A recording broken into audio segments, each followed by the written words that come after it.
You won't stop talking. Why don't you give it a rest? You've got the rabbit to Sainsbury's. It's time you got it off your chest. Hello, darling. Now you was just the kind of girl that break my heart in two. I knew right off when I first clapped my eyes on you.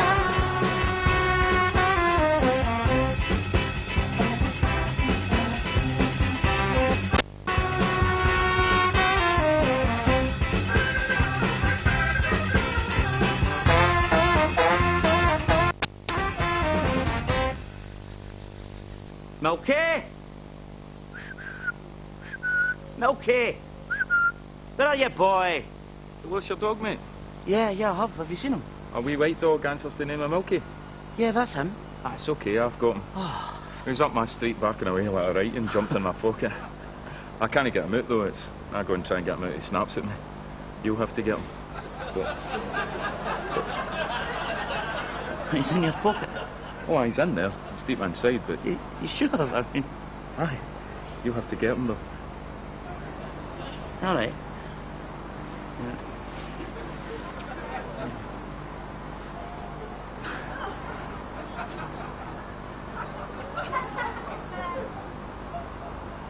Can you feel him? Yeah. Yeah, I think I can. Is he a good doggy? Yeah. He's a very good doggy. I've managed to trace your father.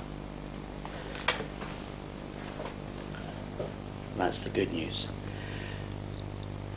The bad news is he doesn't want to contact you. But he says he's glad that you're doing very well for yourself and that he still loves you. Did you manage to get any photographs? I'd just like to know what he looks like. Yes. Yes, of course.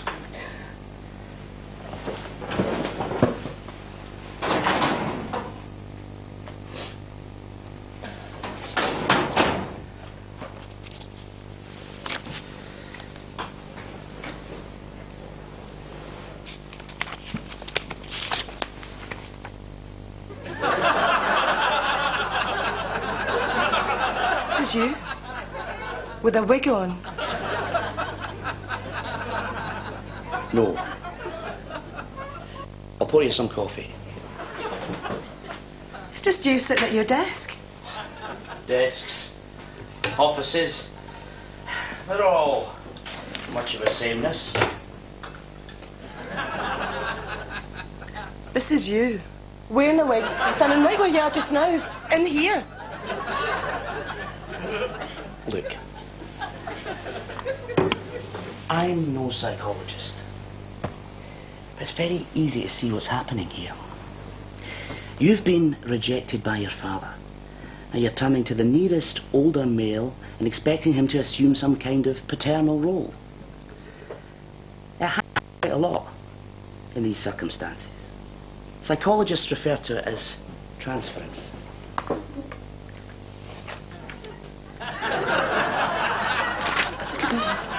Yes, that's a picture of your father with his new wife.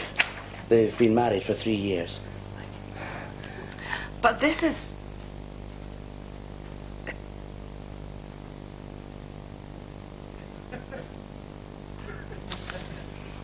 I'm sorry. I'm upset. I'll go.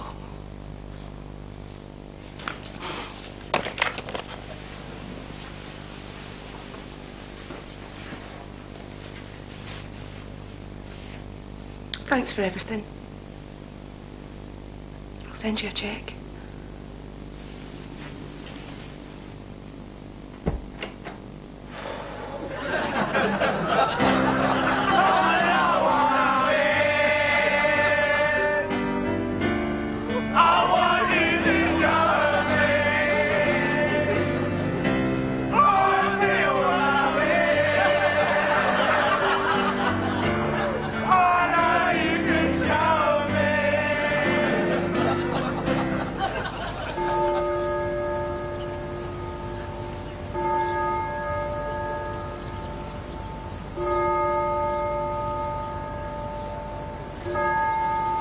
Sister Bernadette. That voice speaks to me. Where's it coming from? Over here, in this bush. Turn your eyes and gaze upon me. Oh, heavens preserve me.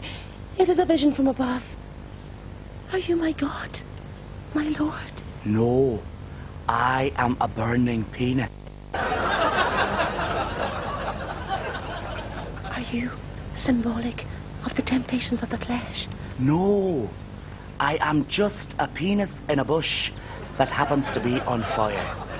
I have come to ask you to leave the convent and come back to the outside world. But I am committed to my life here. This is your true calling. Here, take me in hand. Won't I be burned? No, these flames are just some crisp wrappers flapping about in the wind.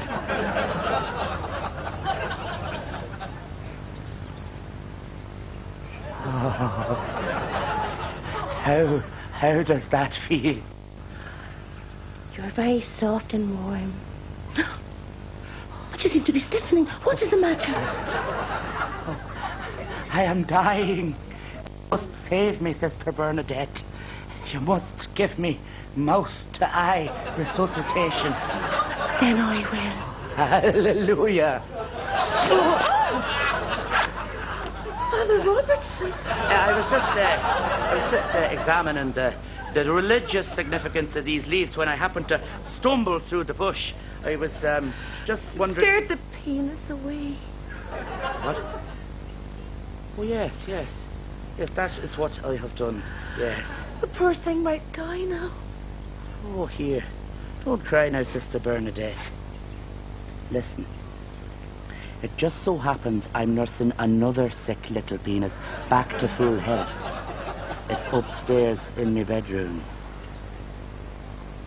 In a shoebox.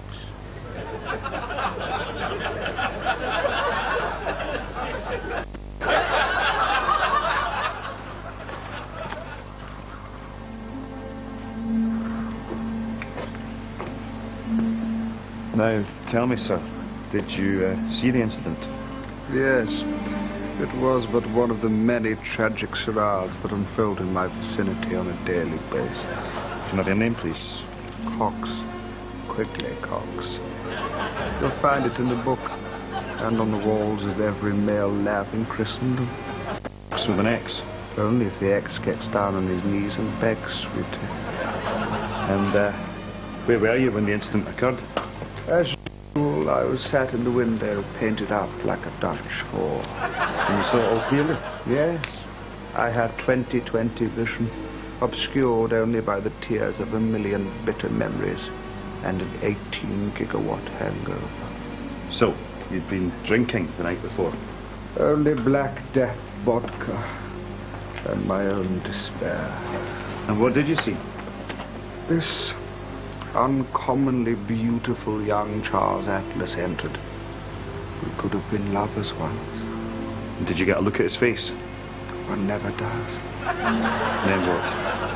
From within his tight attire, Charles produced a revolver of some description and started waving it around in the face of the hired help. It was an act of terrifying brute force, yet tragically arousing to an ancient voyeur like myself. The waif emptied the till, and our antagonist fled. Sir, you're obviously a key witness. I'm going to have to ask you to come down the station for a line-up. Oh, my dear.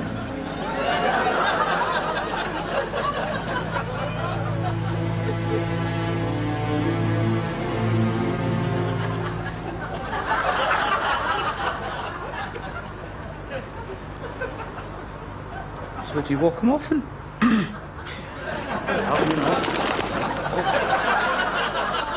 Right. What you've bought is the basic escape plan package. We'll start by plan A. You get into the governor's office one day. You say, "Do you want in while I'm up the chip shop?" He will become occupied by the thought of fags. He'll say, "Get me some fags and a sausage supper." And he will say that. And you'll get let out the front door. Bang, you're away.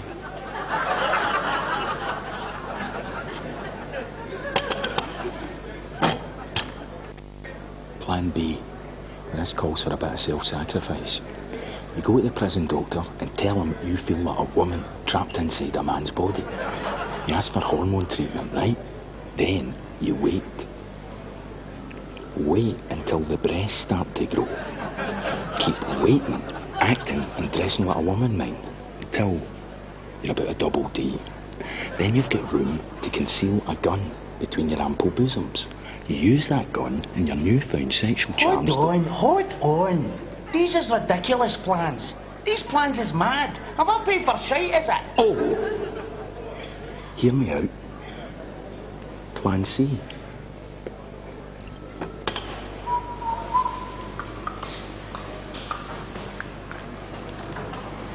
You grow your fingernails for 9 months. Aye. Then you lie down on the ground, hold your breath and pretend you're dead. They come and get you, put you in a coffin and bury you. But you're prepared, because you've got the nails to scratch your way out. Aye, that's better. What else plans is there? Plan D. You bet the governor a tenner that if he lets you, you'll no come back. Eh? He's a betting man. He can't resist a flutter. He'll put a tenner down saying you will. Of course, you don't. And that's why this plan is my particular favourite. Why? Because not only do you escape, but you win a tenner. No. This plan's minging. Surely I should bet him that I will come back, then he'll let us go. What? Are you a heat job? Then when you escape, you're a tenner down? Right enough. What's that? That's Plan F. You couldn't afford that in a million years.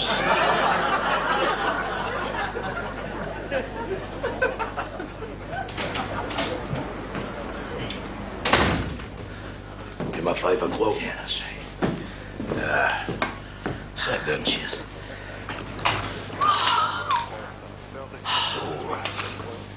Oh, yeah. And what's your pleasure, kid? Well, you just take a wee bit off the top and cut the sides and back in quite short, thanks. So shaved into the back with number 1 and some blonde streaks through the fringe. A wee spinal permanent tap to finish off. No bother.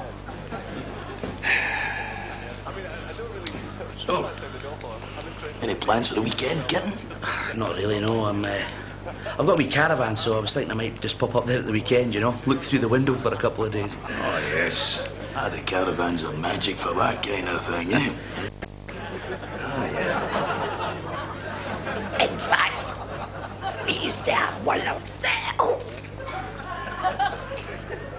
Did you just eat my hair?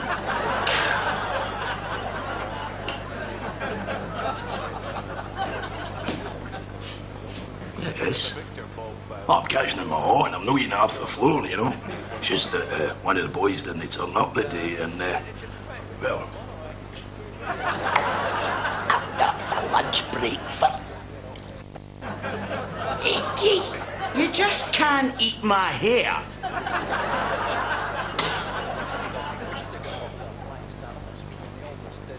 Och, don't talk rubbish, sex kitten. Hair's lovely stuff. I couldn't live without it. Here. Here's a wee treat for you. See when somebody comes out the pub and their hair's stinking of cigarette smoke. You've a right good sook on it before you chew it down, you know. But it's my hair. Well, I'm sorry, pal, but once I've got it up the top of your head, it's a free-for-all. It's just food that hunts on. Well, no, it's no. I'm no. You're no my hair.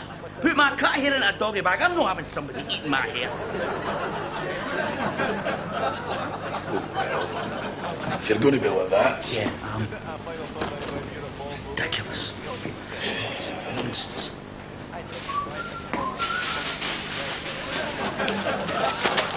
There's your doggy bag.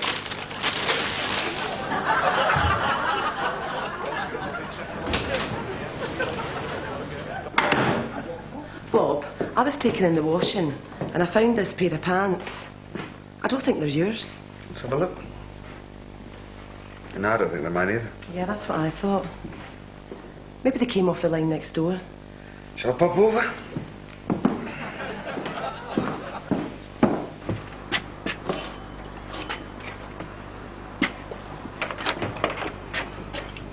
Hi, Bob. How are you? I'm fine, Sally. Listen, I'm trying to find out whose pants these are. I thought they might be Jim's. No, they're not Jim's. He doesn't wear Y fronts. That's strange, isn't it? Maybe they are mine. I'll go and double check with Liz. Cheers. Liz, are you sure these aren't my pants? Positive. Well, whose pants can they be? Hang on. Pete stayed over last week. So he did. Sunshine kids appear. Hi, Pete. Hi, Bob. How you doing? Are these your pants? Nah, Bob, definitely not. Well, you stayed over last week. Aye, but I took my pants home with me. Right. Ah, see you then. I see you. Liz, they're definitely not Pete's. He took his pants with him. Well, that's a mystery. What do you do with a stray pair of pants? I'll tell you what. Let's just use them for a cloth under the sink. Are you sure? Yeah. It's not as if someone's going to come round looking for an old pair of pants. Okay.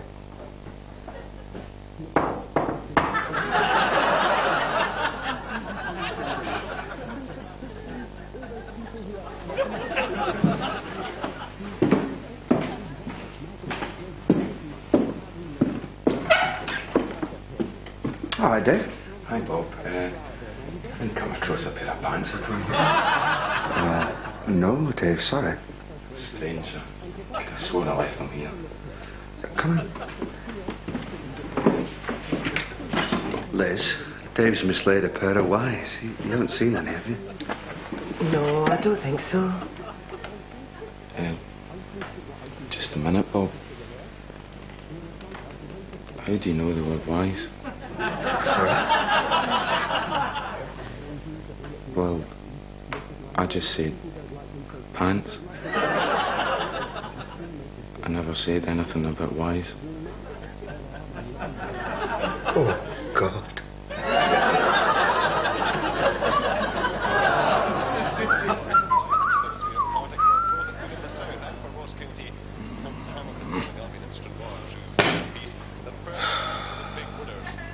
Come to Daddy.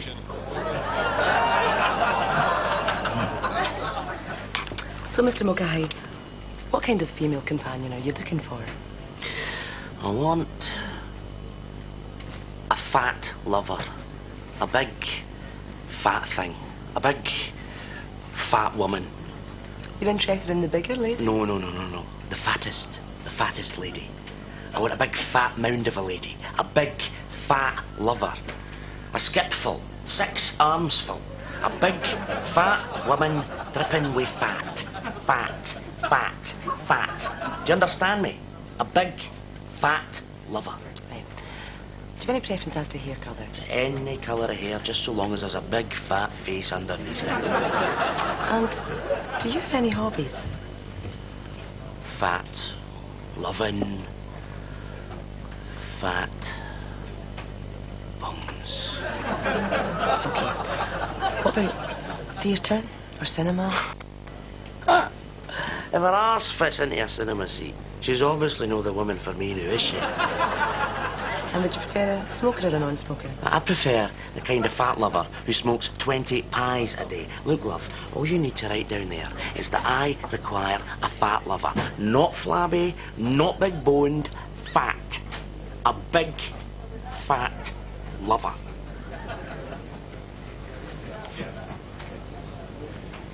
Well, there is one lady. A very,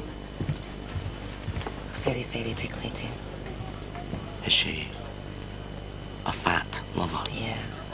To be honest, she's too fat to leave the house. Oh, yes. That's my girl. How can we meet?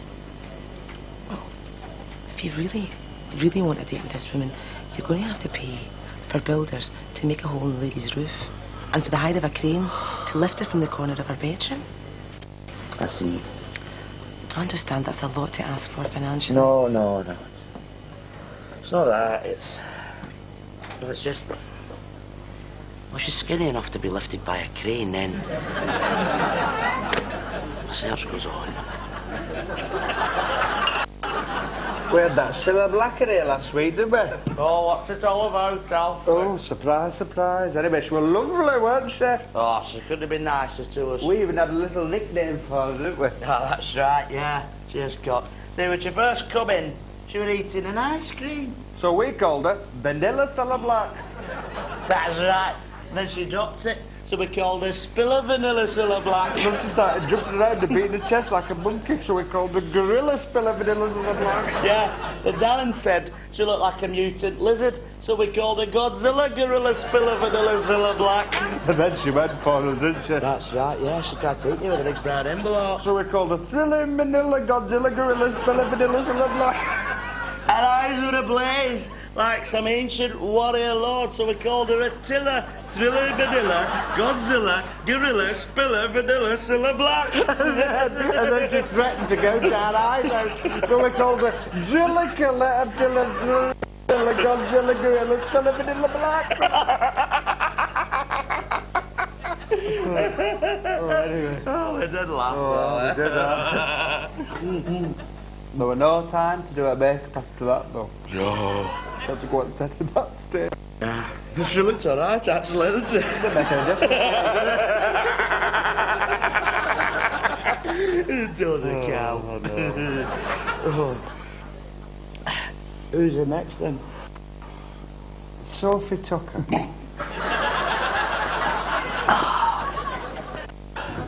Never thought she'd be back. Tom Mesby.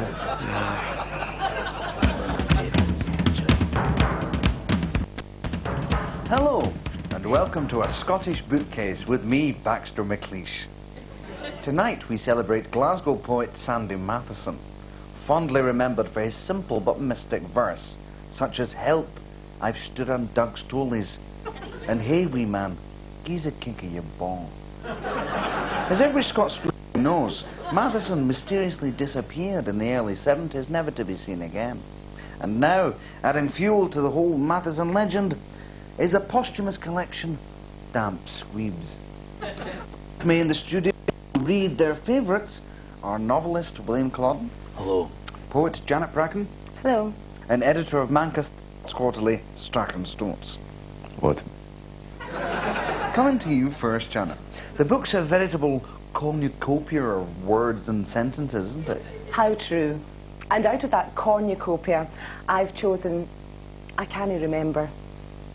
Its disarming honesty I found deeply, deeply moving. We were married in July. I recall the sun, it filled our sky. We were divorced in late November. What the weather was like, I can't remember. William Culloden, what griddled your bannocks as you couthily perused the pages? Well, I've plumped for the deceptively simple Fitbo cards. Apologies in advance, Janet. This one might go over your head. William, I know it. And I love it. That's nice to hear you say.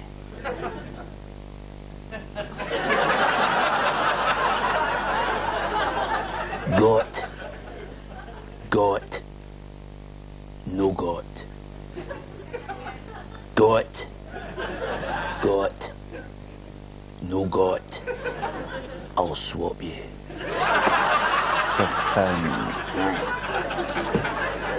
Strachan, you shared a one-bedroom flat with Matheson many moons ago, didn't you? Oh, indeed. That must have been a hotbed of tension. How true. One day, during a disagreement over a packet of gypsy creams, which I'm sure were in a tin in the cupboard, hit him over the head with a ornamental rolling pin we kept by the hearth. At first I thought I'd mainly concussed the poet, but closer inspection I realised he was dead. I stripped his body and burnt his clothes, dragged him into the garden. He's buried next to the turnip patch. And to this day I've never told a living soul.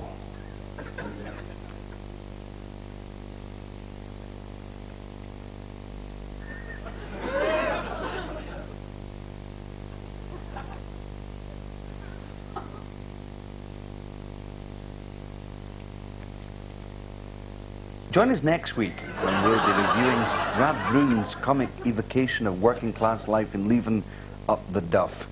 Until then, it's goodbye from William Culloden. Goodbye. Janet Bracken. Bye. Strachan Stoats. Oh, hell. And me, Baxter Mc... Goodbye.